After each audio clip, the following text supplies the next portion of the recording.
Paul begins with a powerful call to follow his example as he follows Christ. Imitate me, just as I also imitate Christ. He then establishes God's divine order, explaining that Christ is the head of every man, man is the head of woman, and God is the head of Christ. This order is not about dominance, but about reflecting the unity and structure within God's design. Paul addresses the issue of head coverings, which was significant in the cultural and religious context of Corinth.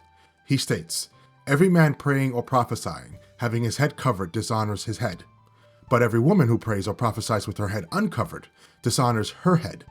Paul explains that men should worship with uncovered heads because they reflect God's glory, while women should cover their heads as a sign of authority and respect. However, he also emphasizes mutual dependence between men and women, stating, "Nevertheless, neither is man independent of woman, nor woman independent of man in the Lord." Paul does not enforce legalism, but appeals to cultural appropriateness and reverence in worship, urging the Corinthians to judge for themselves what is proper. Paul shifts focus to the Lord's Supper, rebuking the Corinthians for their division and selfishness when gathering to partake in communion. "Now in giving these instructions, I do not praise you, since you come together not for the better, but for the worse. Some believers were eating excessively and getting drunk, while others went hungry.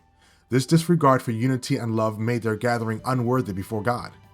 Paul then reminds them of the sacred meaning of communion, recounting Jesus' words, "Take, eat, this is my body which is broken for you. Do this in remembrance of me. This cup is the new covenant in my blood. This do as often as you drink it in remembrance of me." He emphasizes that participating in the Lord's Supper unworthily brings judgment upon oneself, warning that this is why many among them were weak, sick, and even had died. To avoid judgment, Paul urges self-examination before taking communion, stressing the need to approach it with humility and reverence. Paul concludes by urging the Corinthians to wait for one another when partaking in the Lord's Supper, and to eat at home if they are hungry, so they do not bring judgment upon themselves.